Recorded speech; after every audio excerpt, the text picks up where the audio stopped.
The Lord's Prayer, Leonard Skinnard, and country music. Enter at your own risk. Please subscribe, like, and share.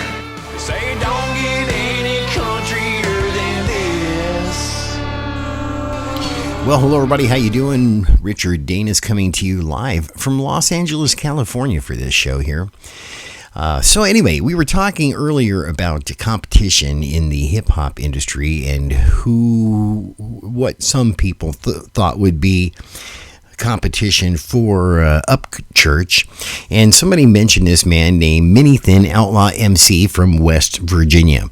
Now, Mini Thin is a country hip-hop artist hailing from almost West Virginia. Born and raised in Weirton, West Virginia, Minnie, a.k.a. Malice, burst onto the music scene with major national MC battle wins with likes of Rockefeller Records, BET, Big Tigger, Def Jam, and Spirit's Summer Jam.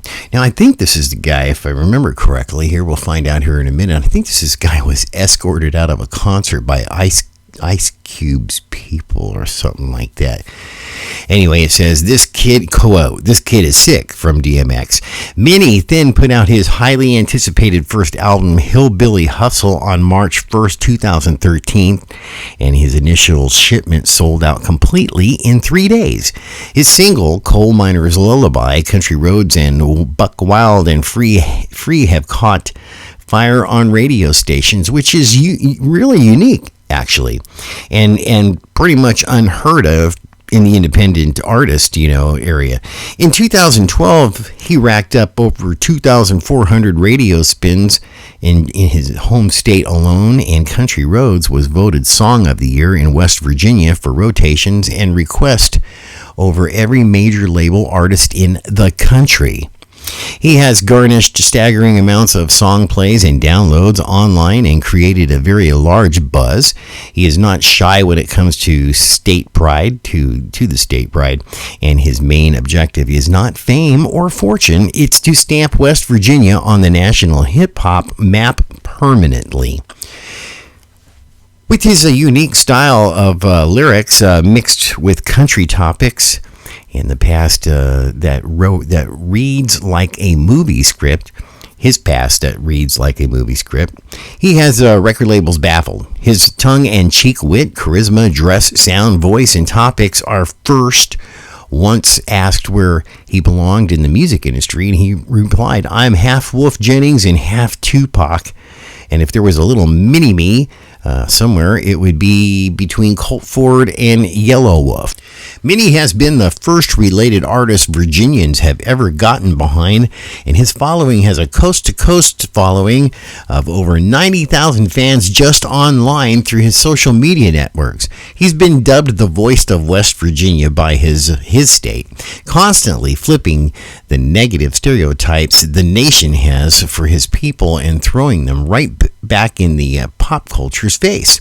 He's well known for winning Jay-Z's Rockefeller Records MC Battle Championship and exchanging the words with 50 Cent backstage before the finals. When the finals ensued, he destroyed his opponent in 30 seconds and used the rest of the time to aim lyrical napalm at 50 Cent, through much of the applause of over 20,000 people at Pittsburgh's first Niagara Pavilion. Now, y'all want to see a gangster weep like a willow? He asked, with all of the spaces between your teeth, the tooth fairy could leave $1,000 under your pillow. After a non-stop 5 minutes of applause, Minnie was congratulated by Jay-Z, then asked to leave the grounds by 50 Cent's security team. Mini Thin has survived a 3-year jail sentence, battled alcoholism and severe anxiety problems with his refusal to ever quit attitude. He's now 10 years sober, a God-fearing Christian, and entertaining crowds at an energetic level rarely seen anymore. His songwriting ability is what separates him from most artists. He's brought the true country music storytelling into the hip-hop world. Coal Miner's Lullaby is a perfect example of the miner speaking from heaven to his family, but the inner battle rapper comes out with a vengeance on songs like Meth Labs and Moonshine and Holler Holler featuring Tennessee's own Haystack. He's well-rounded in every aspect of his craft. Minnie Thin is currently looking for a home, as he calls it anyway, a label with integrity and loyalty. He's had offers and told the A&R from Sony, "Thanks for calling. Please find out why my Sony big screen TV blew up after a year and your warranty doesn't cover it." And then he hung up on them. This was after being offered an infamous 360 deal. With Minnie Thin, you always get pure honesty and know where you stand. He believes the world needs more truth, less garbage, and wants to take back the days when you could sleep with your doors open. Now, if that's not all-American country boy, then what is, he asked. When asked about his philosophy on music and fans, he stated this: "Make a good song, have a fan for a month, touch someone emotionally with your music, and you'll have a fan for life."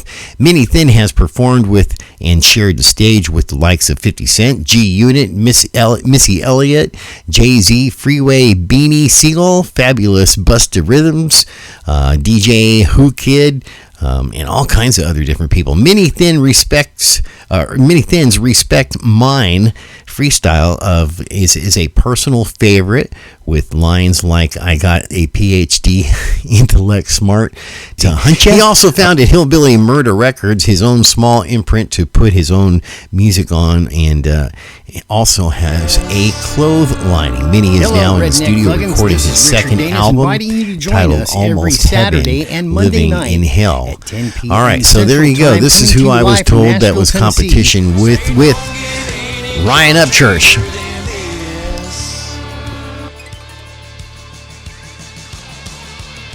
For all the latest news and happenings on Upchurch, the king of Dixie hip hop, the Upchurch Street Team Radio Show, please don't forget to like, share, and subscribe. Make sure you hit that bell for all the latest updates and news. Coming to you from Music City, Nashville, Tennessee. Warning, you are entering a redneck area. You may encounter American flags, the Lord's Prayer, Leonard Skinner, and country music. Enter at your own risk. Please subscribe, like, and share. Say don't get any